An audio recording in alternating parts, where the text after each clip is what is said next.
네, 다음으로 이 시각 뭘까 시간입니다. 오늘은 퍼스트 프라임 리서치 이동근 대표와 함께합니다. 대표님 어서 오세요. 네, 안녕하십니까. 네, 안녕하십니까. 네, 또 오늘 2부라서 대표님도 머리띠를 함께 해주셨는데 함께 좀 산타랠리를 기원해 보도록 하겠고요. 네. 일단 또 바로 이슈로 들어가 보도록 하겠습니다. 정부가 해외 증시에 투자해왔던 이 서학 개미들이 국내 증시에 돌아올 경우에 좀 파격적인 세제 혜택을 주겠다 이렇게 말을 했는데요. 사실 관건은 정말 들어올 것인가가 될 것 같아요. 대표님께서는 이게 좀 효과가 있을 거라고 보세요?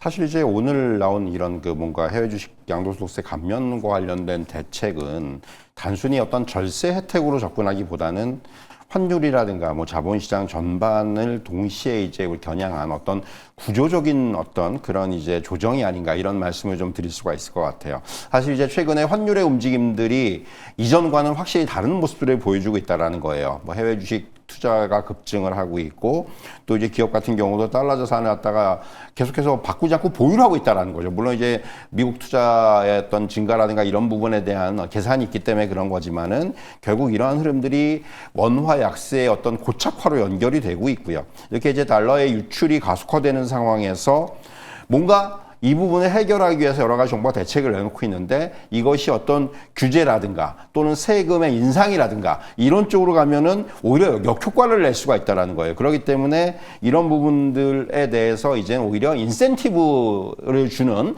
이런 방향으로 지금 유도하고 있는 것이 아닌가라는 생각이 들고요.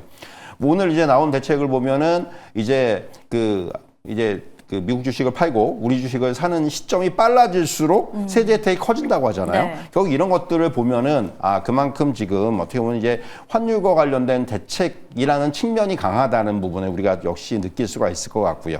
결국 지금 보면은 이것이 어떤 우리나라 주식시장을 살린다든가 이런 측면보다는 확실히 지금 일단 외환시장 안정 쪽에 1순위를 두고 있다. 이렇게 말씀드릴 수가 있을 것 같고요. 그래서 사실은 이 부분이 이제 과연 정말 우린 어떤 그 증시에 직접적으로 긍정적인 효과를 가져올지는 지금 좀 전 두고 봐야 된다고 생각을 해요. 그건 굉장히 조금 어떤 경우에 따라서 달라질 수가 있기 때문에 이런 부분들은 우리가 조금 계속해서 확인할 필요가 있을 것 같습니다.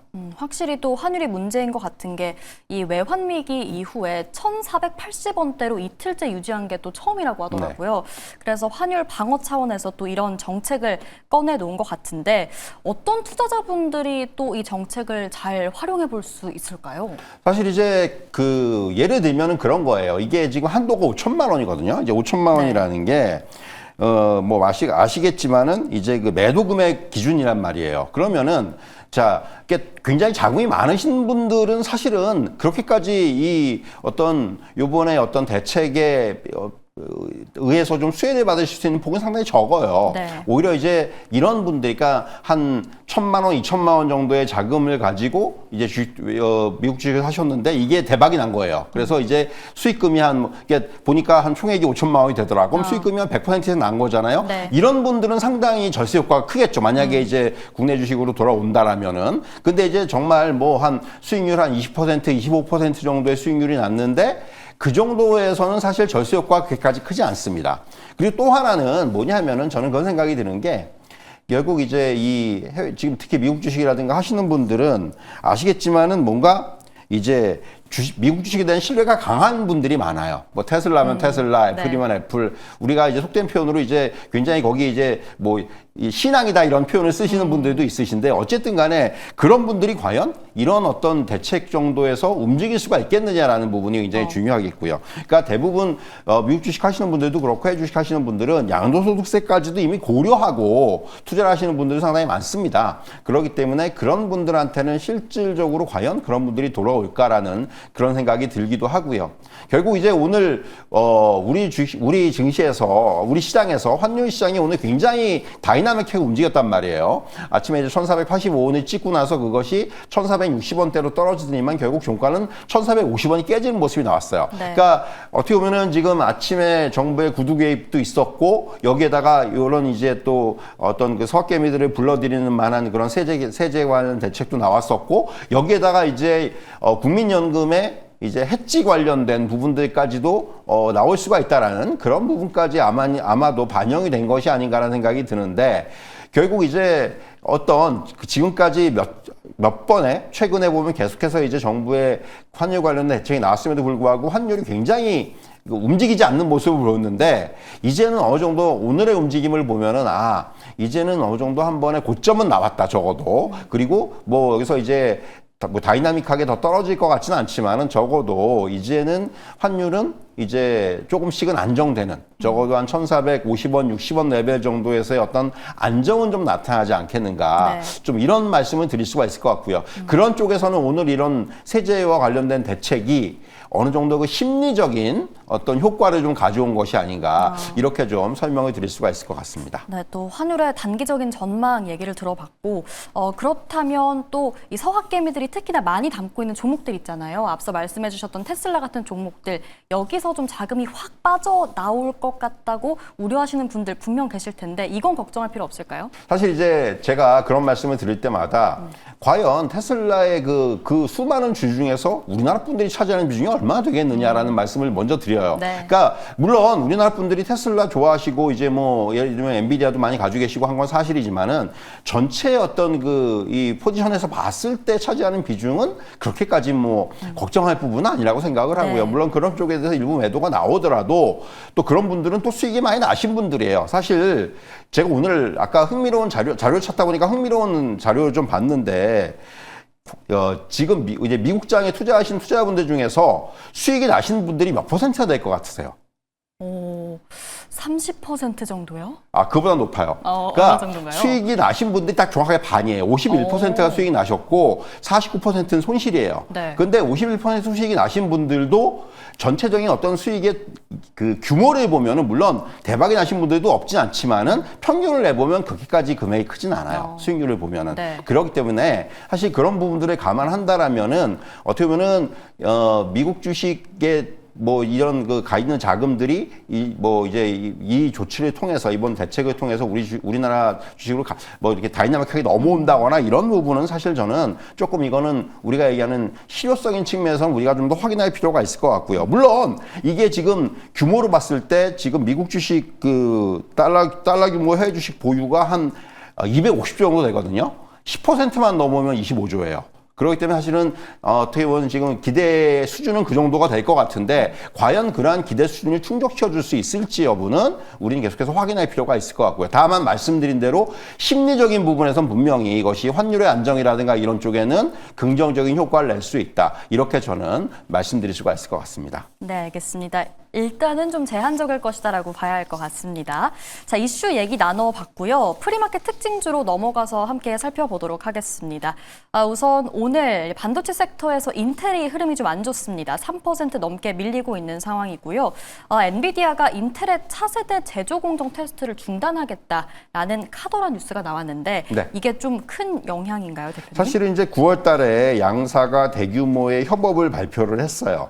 인텔이 이제 엔비디아의 AI 인프라 플랫폼을 위해서 맞춤형 그 CPU를 개발을 하고 또 이제 파트너십의 일환으로 엔비디아는 인텔의 보통주 50억 달러 규모를 매수하겠다는 약속을 했고요. 그런데 이게 불과 몇 달 만에 약간 이게 좀 이제 어그러지기 시작을 하는 거예요. 엔비디아가 이 엔비디아의 저사칩 제조에 인텔의 첨단 우리가 18A 기술인데 이 생산 기술하다 활용을 여부를 검토했는데 테스트를 해보니까 제가 보기엔 엔비디아의 이 기준에 미치지 못한 것 같아요. 네. 그러면서 아마도 엔비디아가 이 부분을 일단은 진행하지 않기로 결정을 했다라는 거고요. 결국 인텔이 사실 기대했던 부분은 엔비디아와의 협업을 통해서 어떤 실적의 턴어라운드라든가 이런 쪽의 전략을 굉장히 이제 세워놨는데 일단 지금 뭔가 처음부터 좀 이제 어긋나기 시작을 한다는 거예요. 네. 그러니까 다시 한번 말씀드리지만 사실 인텔의 파운드리 기술이 분명히 지금 좀 떨어져 있는 건 사실이고 그런 부분들이 확인된 것이 아닌가. 사실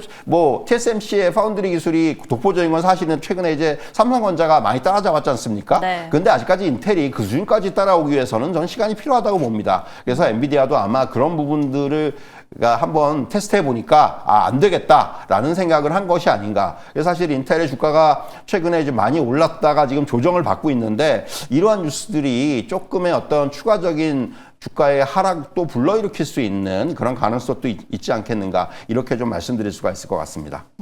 인텔이 좀 파운드리 판에서 다시 한번 좀 달려보려고 했던 것 같은데 TSMC가 당분간은 독주할 거다라고 봐야 할까요? 사실 삼성전자가 이제 지금 뭐 아시겠지만은 빅테크들의 수주를 뭐 테슬라부터 해서 계속 받고 있잖아요. 네. 결국 저는 삼성전자, 그러니까 어느 정도, 그러니까 TSMC의 독주를 저지할 수 있는 회사는 삼성전자가 유리하다고 봐요. 물론 이제 시기의 문제겠지만은 점차적으로 이제 지금 아직까지는 차이가 많이 납니다. 점유율 측면에서 차이가 네. 많이 나는데 그 점유율은 서서히 좀 좁혀가지 않겠는가. 물론 뭐 TSMC가 계속해서 독보적인 1위를 차지하겠지만은 적어도 삼성전자가 일정 부분의 그 마켓시어를 가져올 수 있는 그런 것들은 상당히 좀 빨라지지 않겠는가. 이런 말씀을 좀 드릴 수가 있을 것 같네요. 네, 인텔보다는 삼성전자인 것 같습니다.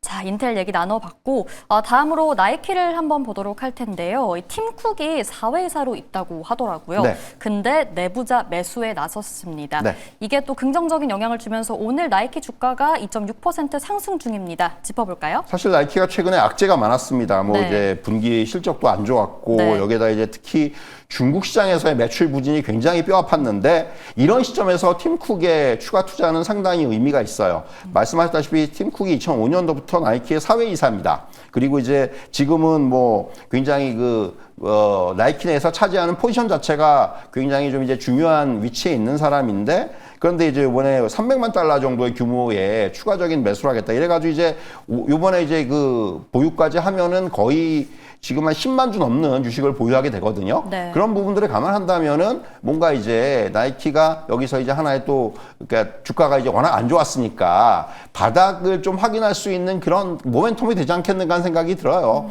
결국 중요한 것은 그런데 결국은 이런 어떤 이런 오늘의 뉴스뿐만이 아니라 향후에 결국은 중요한 것은 이제 수익률, 그러니까 이 이익을 어떻게 늘려줄 것이냐, 특히 중국에서의 매출을 어떻게 만회할 것이냐, 이 부분에 대한 대책이 좀 저는 나와야 되는 것이 아닌가 이런 말씀을 좀 드릴 수가 있을 것 같아요. 네, 또 팀쿡이 딱 그 중국 매출 우려가 얘기가 나오면서 급락했을 때 샀더라고요. 네, 맞습니다. 우리 투자자분들도 함께 들어가도 되는 건지 어떻게 생각하세요? 그거는 모르겠어요. 저는 그러니까 주가만 놓고 보면은 사실은 매력적이에요. 그런데 말씀드렸다시피 이 중국에서의 어떤 이 부분이 상당히 중요하거든요. 나이키가 그 지금까지 매출에 있어서의 어떤 성장세를 가장 크게 보였던 지역이기 때문에 그래서 그런 부분들이 저는 조금은 가시화가 돼야 된다는 생각이 들고요. 물론 장기적인 관점에서는 저는 지금의 주가는 충분히 매력적이고 네. 그래서 오히려 이제 관심 있으신 분들은 조금씩 한 번에 사지 마시고 조금씩 모아가는 정도의 전략은 충분히 가능하지 않겠는가 이런 말씀을 좀 드릴 수가 있을 것 같습니다. 네, 아직은 조금 더 확인이 필요하겠지만 그래도 관심 있으신 분들이라면 분할 매수 관점으로 접근해 보셔도 좋을 것 같습니다.